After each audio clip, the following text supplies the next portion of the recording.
Hey there, worldwide nurses. Hello, everyone who is tuning in to Kari's Corner today. I am so happy that you are here.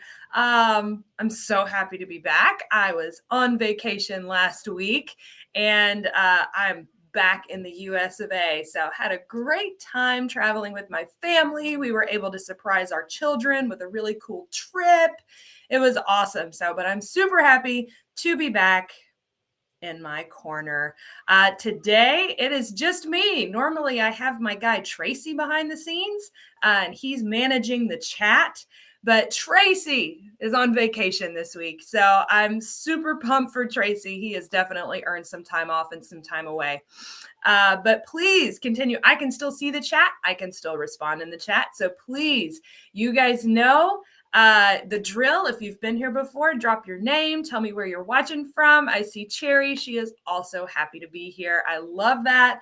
Allah is from Egypt. That's awesome. I love Egypt. I have been to Egypt, spent some time there. It is such a cool place. Those sandstorms are not something to joke around about, but it's a beautiful, beautiful country. Hello in Uganda, Elizabeth. Shout out to you. Thanks for tuning in today. Today's show is going to be really, really cool and really fun because it's something that is, other than obviously the English language is something I know about, or else I wouldn't have my own corner. But I am talking about registering your children for public school. Hello, working in Singapore. That is super, super, super cool. So today, that's what I'm talking about. If you have children that you are going to be bringing over to the United States and you're a family person, you've got your kids, and you're coming over to the USA, registering your children for school is something that you will be tackling, something you're going to be doing. Hello in Nigeria. But before I get into that, I do want to make one additional announcement, and that is about the OET. The OET, which again, that's the Health Care English test. That's a test that I'm a big fan of. I'm a big proponent for the OET because it is created for healthcare workers. And there's a big correlation between success rates for the OET and how they translate to your work environment. So it's a cool test. It's a cool thing. So if you're able to take the OET, I strongly recommend it. It's a great test. But no shame to the PTE, no shame to the IELTS, no shame to the TOEFL. They just have a broader audience, so they're not able to specialize in healthcare like the OET is. But the OET is now being accepted in Michigan and Kentucky for licensure. Michigan and Kentucky for licensure. So if you have any interest in the OET, please, please, please let me know. I would love to help you get connected with the OET. Also, if you're not following along to my Facebook page, for those of you out there in the Facebook world, make sure you're following Kari Cooper, ESL Program Coordinator for Worldwide HealthStaff. I am on Facebook. Look me up. You can message me on Facebook as well. I do respond to those messages pretty quickly, actually, within 24 hours usually. So please follow me on Facebook. I post an English tip of the day. I post all sorts of just encouraging things to help you guys through your journey.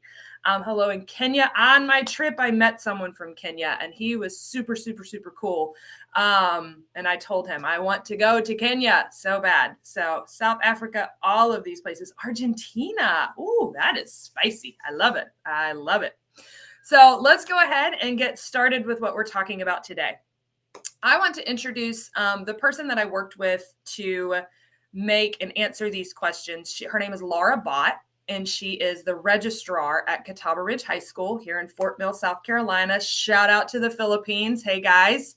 But Laura has recently, and this is so huge, she has recently conquered, defeated, kicked some cancer butt. She had a very, very, very aggressive breast cancer, and she has beaten it. And the reason she beat it, obviously, me personally, and I know she'll tell you, is all glory goes to God on her behalf for her healing. But she was in such great hands with the amazing healthcare workers that she was surrounded by.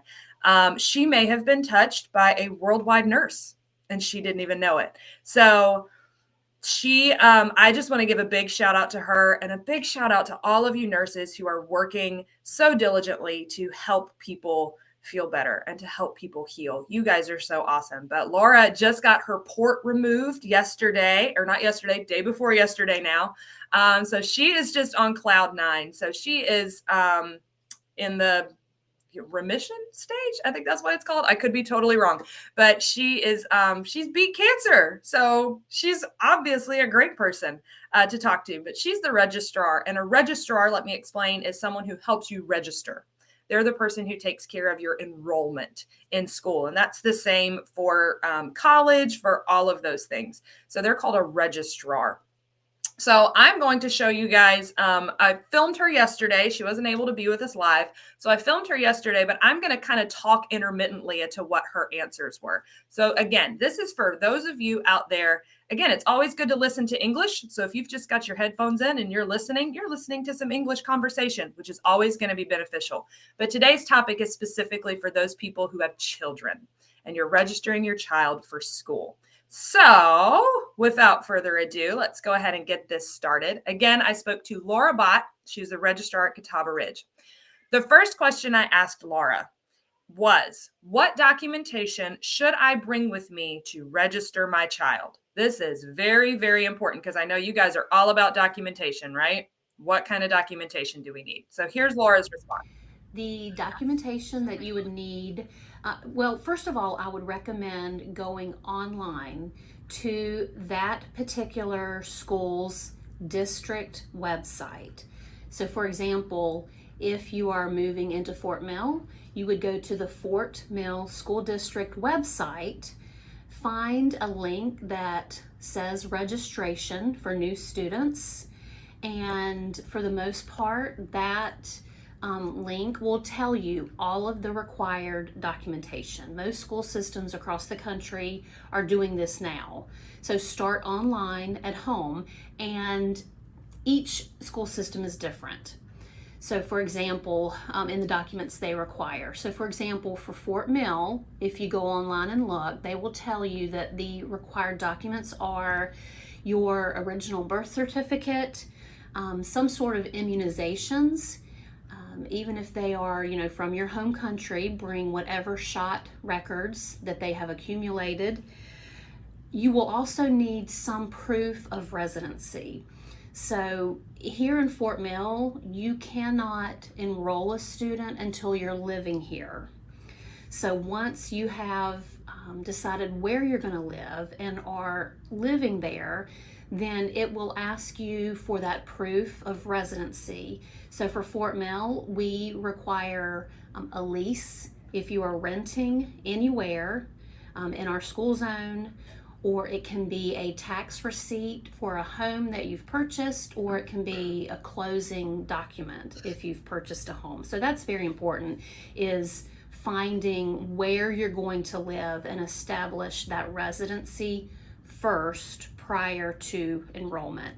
And then the last thing that they'll need is a copy of any grades or transcripts or classes that they've completed, even if it's in another language.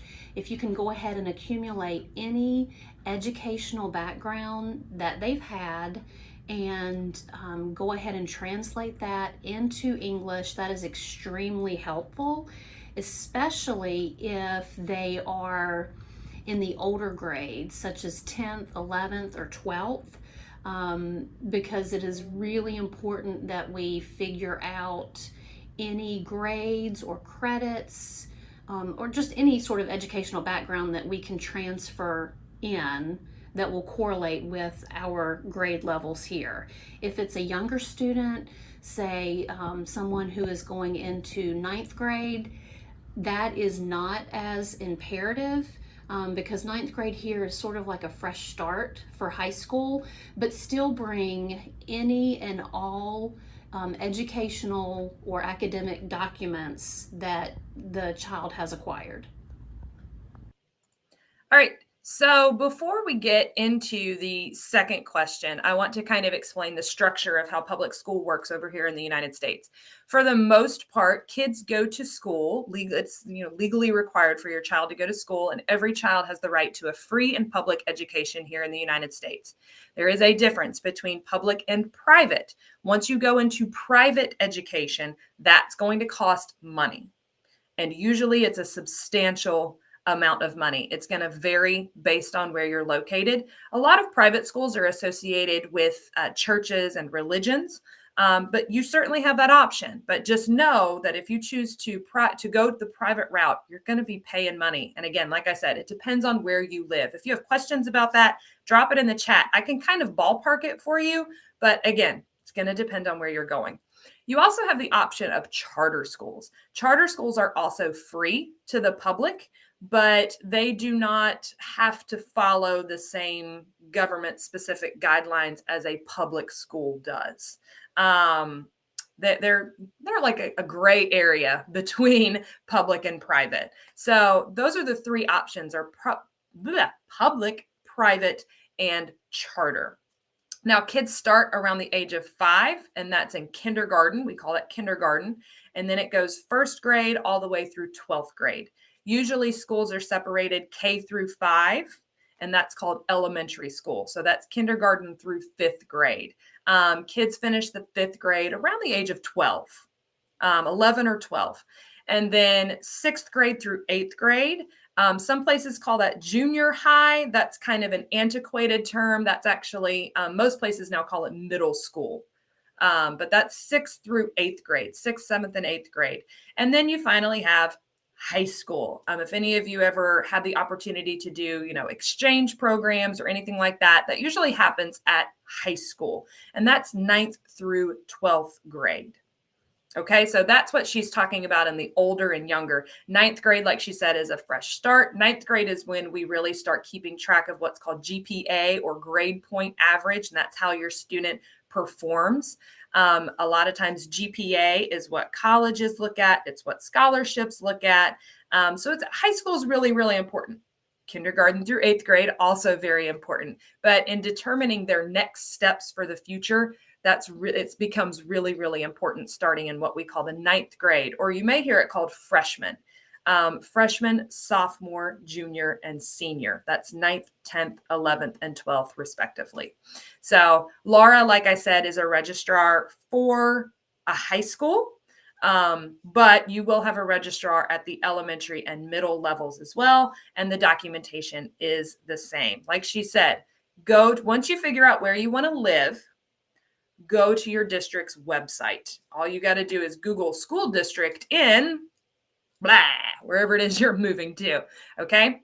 Getting your child enrolled in school is going to be one of the first things. If you're bringing your kids, getting your child enrolled in school should be at the top of the list on priorities of things to get done, because the quicker you can get your child in school, the quicker they're going to become acclimated to life in the United States. Just like you want to get over here and start working, they need to get over here and get into a routine as well. Establishing a routine for your children, especially making such a massive cultural move, getting them enrolled in school as soon as possible is very, very important, especially if you're moving in the middle of the school year. So school over here starts in August, September, and it usually ends in the end of May or beginning of June, unless some school districts have what's called a year-round calendar. So every school district is different. They all govern themselves differently. So start researching where you want your children to go to school. And if you have any questions on that, if you have any questions on, hey,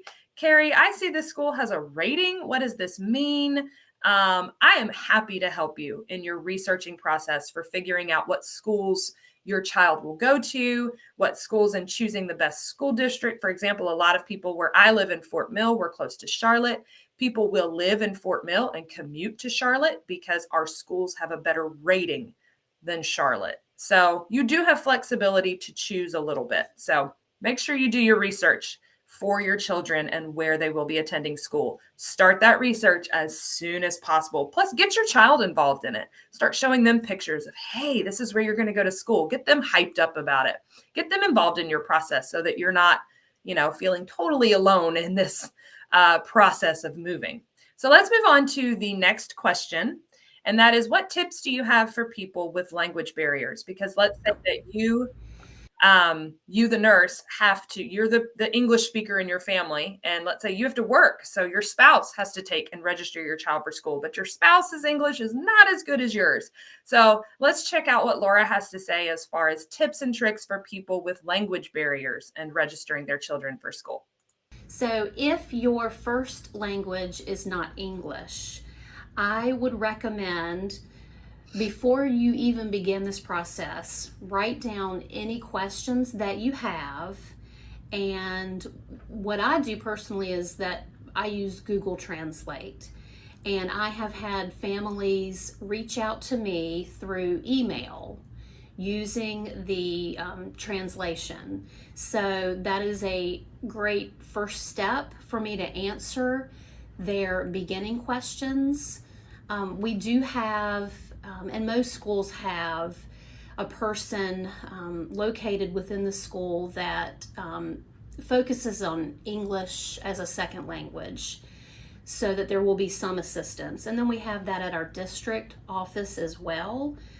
But if there is any way that a new family coming in that struggles speaking English, anything you can do in writing or through email would probably be easiest as far as communication is concerned. A lot of times, once the family does come into the school for the enrollment, they will bring someone with them that they have connected with here in America that will also work as a translator.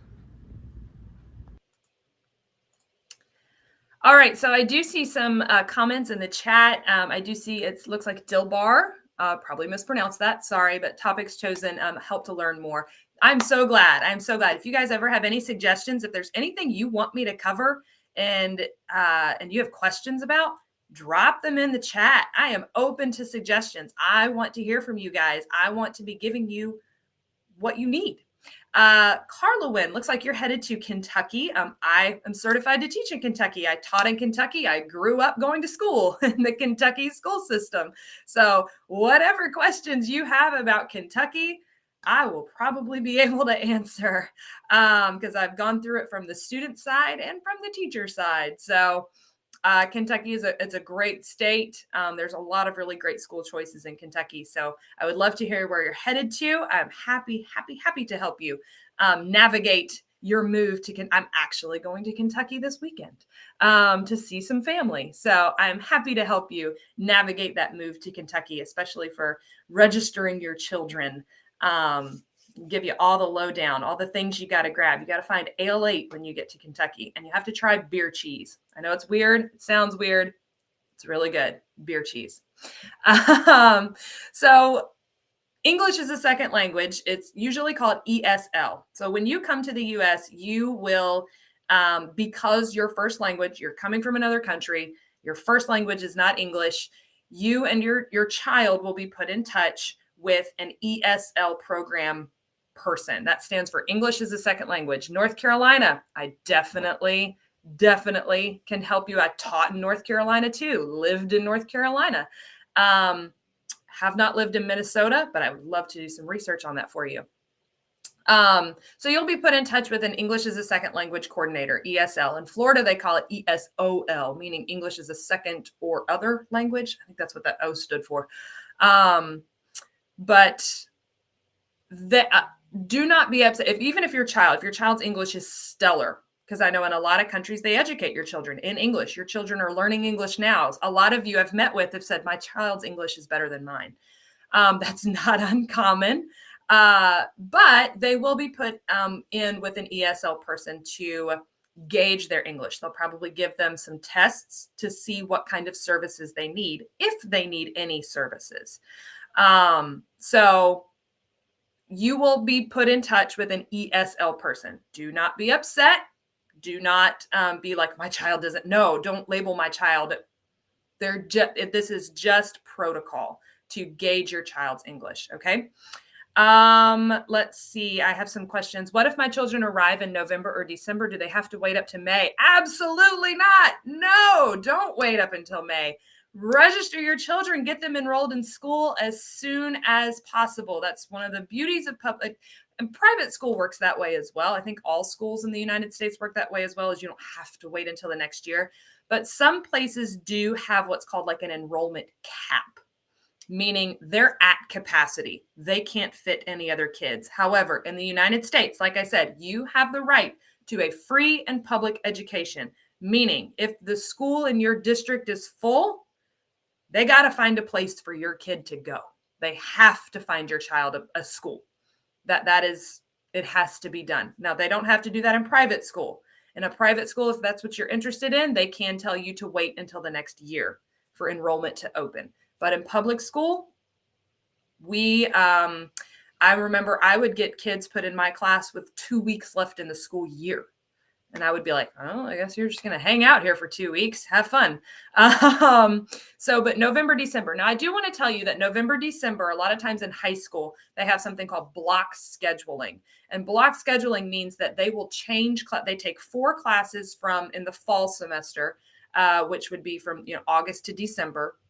And then they'll change classes. They'll take a different 4 classes in the spring semester. So sometimes what happens, Elizabeth, if you could tell me what age your children are, I can definitely answer that better for you. For elementary and middle, that's totally fine. But it depends on what school or what the schedule is that your children will be headed to. So if they're going to high school, they might change classes in January and get 4 new classes. So no, to answer the question, please do not wait until May. Get your kids in school.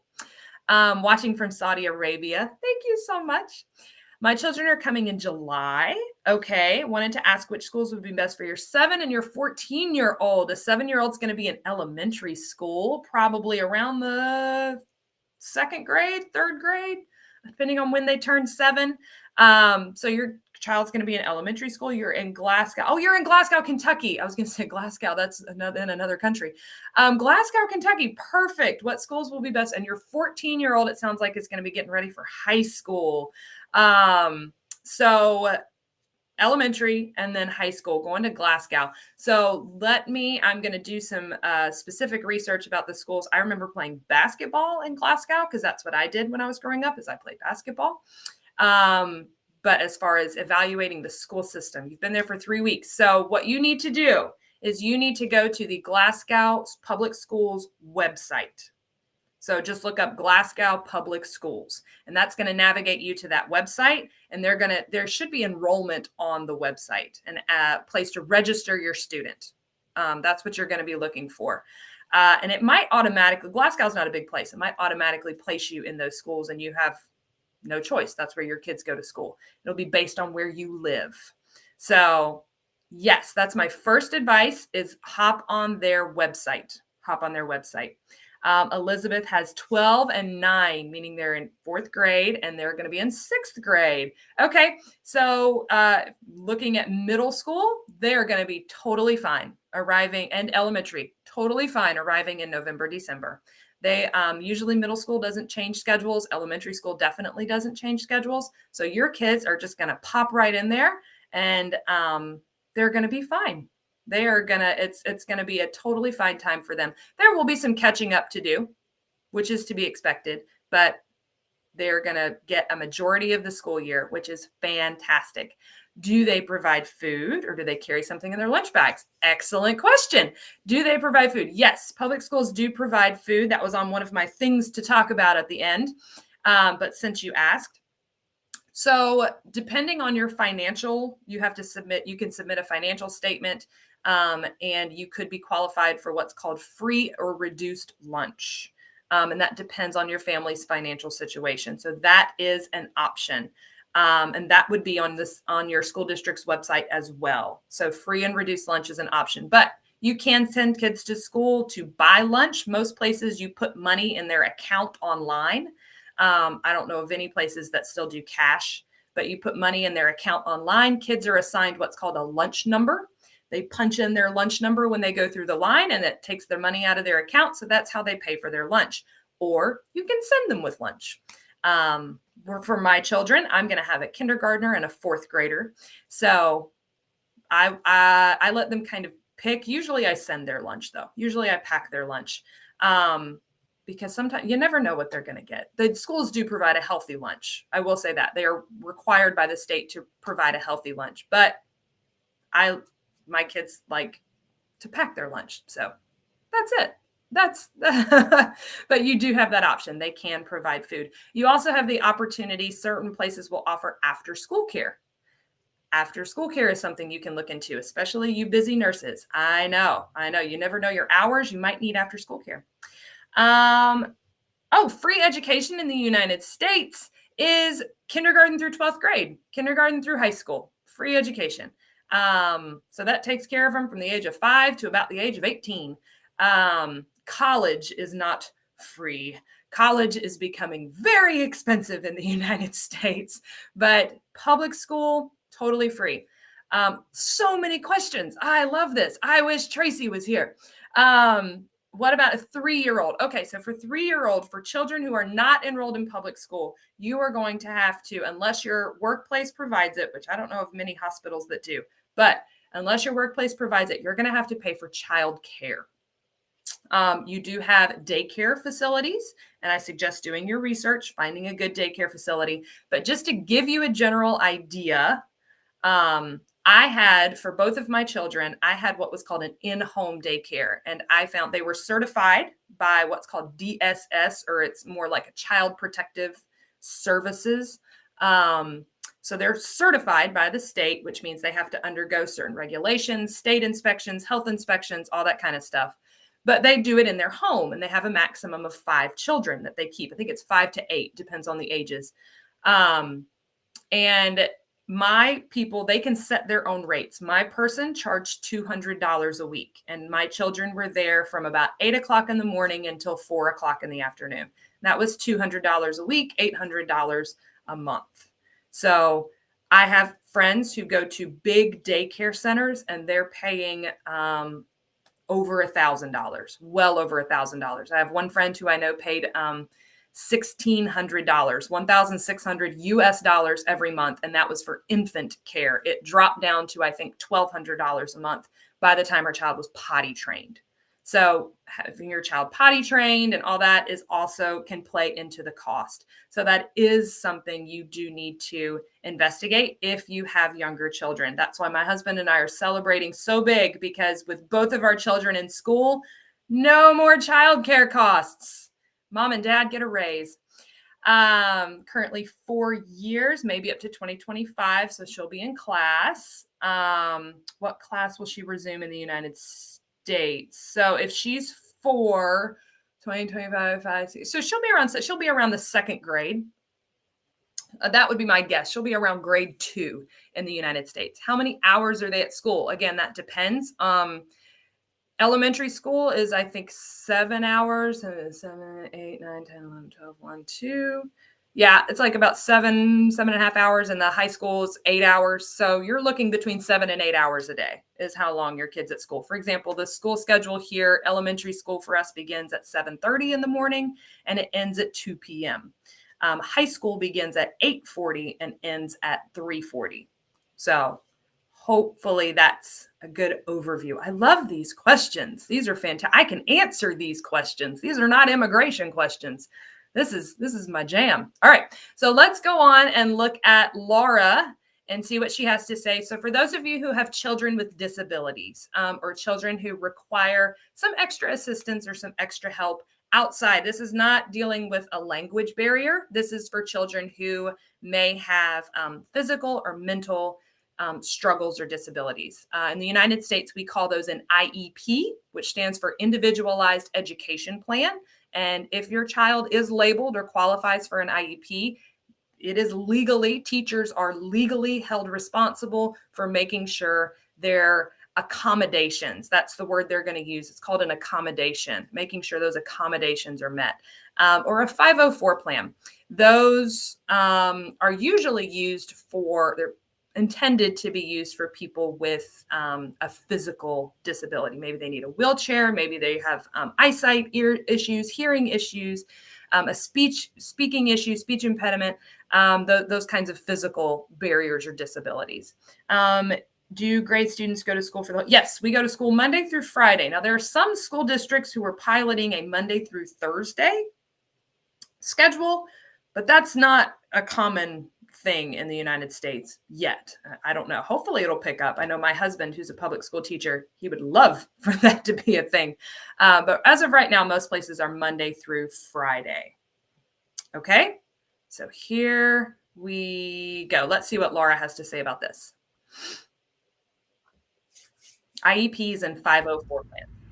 So for any students who are moving here that have an IEP, an individual education plan, or a 504, which allows certain accommodations for particular students, if you have any of that existing documentation within your school system, please bring whatever you have. But also, when families come here for the enrollment process, the parent will discuss that with me. And what we would normally do at that step is connect them with the guidance counselor. It will start with the school's guidance counselor. They will review the needs of the individual student, and if they decide that an IEP or a 504 is needed, they will contact those particular people within the school to get that ball rolling, because it does take a few weeks if you are looking to get an IEP or a 504. All right. So again, an IEP is for a mental disability, an individualized education plan that can cover, the umbrella of autism. There can be IEPs can be for Down syndrome. Those children also have a right to a free and public education. I think that is something that the United States offers that maybe not everywhere does.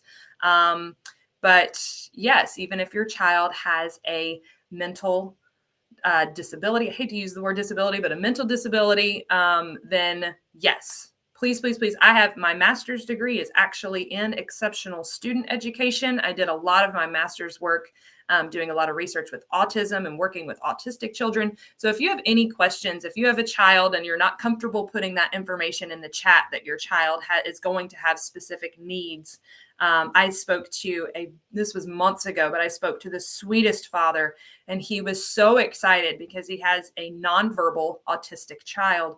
And he was so excited that his son was going to get to go to school, because where he lived, his son couldn't go to school. So he was so excited to come to the United States and be able to give that opportunity to his son to go to school and feel normal. And so that is something really, really cool and great that we do here in the United States for those precious, precious children who are really have those very strong disabilities. So if you do not feel comfortable putting those questions in the chat, please email me, please message me on Facebook. I would love to help you navigate that. It can be really hard. They're going to throw a lot of really big English words, teacher jargon at you when you come to register your child, and that can be intimidating with that language barrier, and it can be scary. So please reach out to me. I'm so happy to help you. I do see a question. My daughter is 14. My girl is 14. Which grade will she be? 8th grade or 9th grade? It's going to depend on her birth date. So 8th or 9th grade, you're looking at the end of middle school or the beginning of high school, which, bless your heart, 14-year-old girls, I am not looking forward to that age. I hope your girl is, I hope she's a good girl. I hope she's not sassy like I know mine are going to be. My child is in high school. Do they accommodate by age or by grade level? She's 15, but just finished grade 10. No. So if she's finished grade 10, that's what Laura was talking about in the transcripts portion. So you're going to want to make sure wherever she went to school, wherever you're coming from, you have a copy of her transcripts. That's going to be a copy of all of the classes that she's taken. It's going to be all of her grades, her performance in those classes, all of that wonderful stuff. If you can get it translated to English, if it's not going to be in English, if you can get it just like when you guys have to submit your transcripts, right? We would love for that to be a translated copy. Translated copies of your high school transcripts or your grade 10, whatever transcripts you're bringing over, that's going to really help your registrar when they go to register your child. When will we be recruiting healthcare assistants and careers? Miranda, that's probably going to be a really good question for Tracy. I do know that for nurse aides, we do accept applications. There's a really, really, really long list. That is what I am told. We have a very long list for nurse aides. We did welcome our first nurse aides to the United States, which is really huge and really exciting, but there's still a really long list. So my advice to you, Miranda, is go ahead, send your resume out there, get your name on the list. Definitely doesn't hurt, but study for your NCLEX. Save up and study and take your NCLEX because it's a lot easier to get placed as an RN versus a healthcare assistant or a nurse aide. So that's my advice to you, Miranda. Do grades? Yes, all grades. Go to school for the whole week. My kindergartner will go to school for the same amount of time as my fourth grader. So yes, they go to school Monday through Friday, all week long. So yeah, even the little ones, they manage to make it and they focus. Our elementary schools, it's really, really cool. Question is not related. My wife wanted to know how she can work in the USA as a human physiologist. Holy smokes. Nurse Gmo, that is a great question. And I love that you're on here asking questions for your wife. What a good spouse you are. You know what? That is a really good question. And I am going to, if you could email me, I'm going to forward that to one of our directors of recruiting. She knows a lot more about that process than I do. So my email, I'm going to put it in the chat, kcooper@healthstaff.org. If you could email me that question, that would be fantastic so that I can get an answer for you. The score of the PTM will change above 55 and overall. What do you mean? Will the score change? There have been rumors that the PTE score is going to be increased because as of right now, just to kind of give a real quick sidetrack about that, a 55 on the PTE is the equivalent of an IELTS 6. So a lot of people are saying it needs to be more fair. It needs to be more balanced. So it wouldn't mean that the IELTS or TOEFL or OET, it doesn't mean they would lower their requirements. They're asking that the PTE score be increased. And that's going to depend on boards of nursing. I reached out to CGFNS about that to see if they had heard anything. But CGFNS, like me and like Worldwide, we all defer to individual boards of nursing. So it's going to depend on individual state boards of nursing, whether they choose to raise their PTE requirements or not. So great question. And trust me, I will keep you in the loop. I have my girl Meredith at the Pearson PTE, and she is totally in the loop. She's like making the loop. She will update me for sure if there are any changes in what states will accept as far as the PTE score. But I do know that rumor is out there, Allah. So you're in the rumor mill just as much as I am. So let's get to our last question. Are there any costs associated with registering your child for school? So here in Fort Mill, there is a cost related to enrolling your student, and it is a $42 registration fee that covers what we call a technology and publication fee.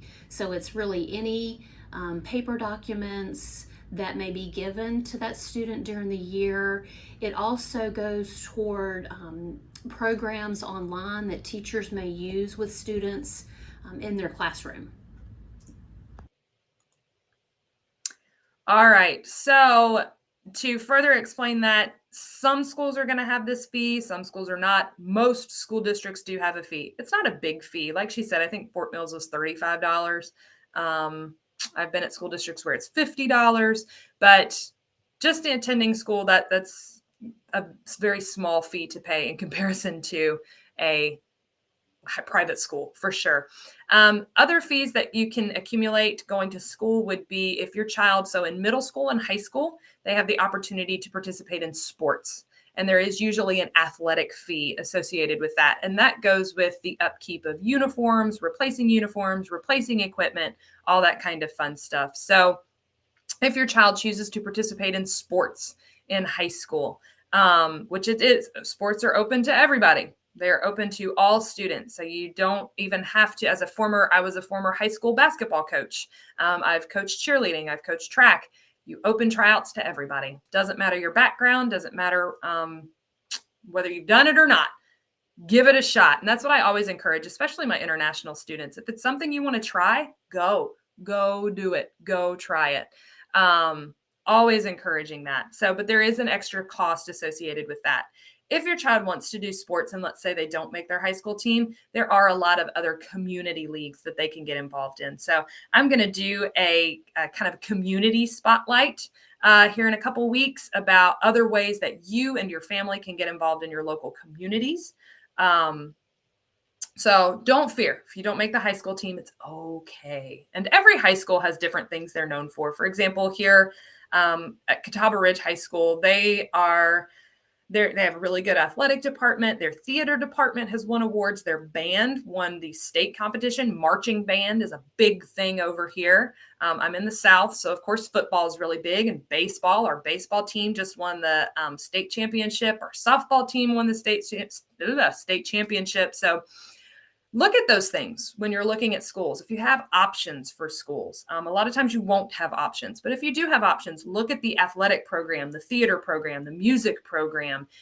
Talk about your kid and their interests. What do they want to get into? Because that's the number one way that your child is going to adapt and succeed in high school, is getting them plugged in to those extracurricular activities, to those after-school activities. That's really going to help them acclimate to the culture. And it's going to help you too, because we make friends, right, with our kids' parents. So it'll increase your circle of friends as well. The only other thing I think that I needed to talk about would be like technology expectations. I know that some schools, a school system right down the road, kids get a MacBook. That's part of their part of the deal they have. Their kids get a laptop. You'll hear a phrase called like one-to-one devices, meaning there's a device for every student. Some schools allow the children to check it out and take it home. For example, if they don't have a computer at home or they don't have a laptop at home, kids can check out a laptop, bring it home. They are responsible for it. Therefore, you, the parent, are responsible for paying for it if something should happen to it. And then, so that's a technology thing. That's really cool. Kids are not expected to have their own laptops or bring their own laptops, but you will be asked about internet access when you're registering your child for school. So make sure you're honest about that. Make sure you're honest about your internet access, because the school district, we're now at a point where we try to accommodate because so much has to be done on the internet, right? It just does. Let's see, what mold of materials like instrument learning, dancing classes? What of MDD materials? I'm not sure I understand what you mean by MDD materials, but instrument learning, yes. A lot of times band and orchestra start in the middle school ages. They do not have that. They have music classes at the elementary age, but it's not like a formal orchestra or band instruction. That usually starts around middle school for band, orchestra, and chorus. Singing is another one. Dancing classes. I do know that Fort Mill School District does offer a dance class. I don't know what kinds of dancing they're teaching, but I do know that we at the high school level do offer a dance class. Now, if you're looking for other things, for example, I signed my daughter up for ballet, but that's an extracurricular. That's something she's doing outside of school. It's not paid for by the school. So that is music, dance, and drama. Thank you, Elizabeth. Look at you teaching me today. We're switching roles. We are switching roles. Elizabeth, you're up. You're doing Kari's Corner next week. MDD, music, dance, and drama. Fantastic. Ahmed, I got a 65 on the PTE. Yay! Lots of claps for you. Yes. Way to go, buddy. That is awesome. I love hearing when people find success on these tests.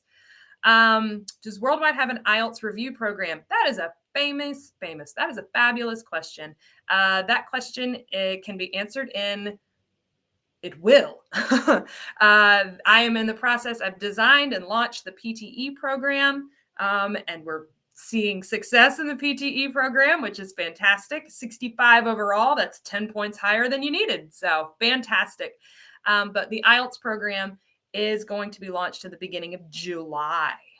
So that's actually like a couple weeks is when IELTS will be launched. So absolutely, we will have an IELTS program very soon. I know that a lot of you out there are applying for IELTS.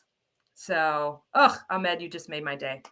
All right. So again, just to give a shout out to Laura, her family. Thank you to all of those nurses, again, who worked in the oncology departments. We are Laura Strong. We are so thankful for Laura and so thankful for, again, all of our healthcare workers who were able to keep Laura around for us. We're so thankful to all of those people and all of you who are working in the healthcare industry to help and to heal and to comfort those families. You guys, as nurses, I know have the toughest jobs, and we are so thankful for you. Please keep working to come over here to the United States, because we definitely our nurses need help. They're tired, they're overworked, just like I know you guys are too, all over the world. So please know again how thankful we are for you. We're thankful for the work that you're doing, and we cannot wait to welcome you to the United States. If you asked a question today and I didn't answer it, I'm so sorry. I tried to answer all of the questions. But if you have, like I said, if you have any questions about our ESL program, about enrolling your child in school, like I said, if you have a child with a disability and you just don't feel comfortable asking on here, shoot me an email. Look at that. Jamo has already emailed me. You are so on top of it. Find me on Facebook. Shoot me a message on Facebook. I answer those as well, for sure. So please ask those questions. I'm here to support you. But other than that, thank you so much for tuning in this week. There are so many of you out there today. My heart is so full. Thank you. I can't wait to tell Tracy that this was a successful show. If you have any questions, again, always email your friendly case manager, your friendly neighborhood case manager, or you can always reach out to me. I am here to help you. And until next week, don't face the corner, face the world with Worldwide. Over and out. See you next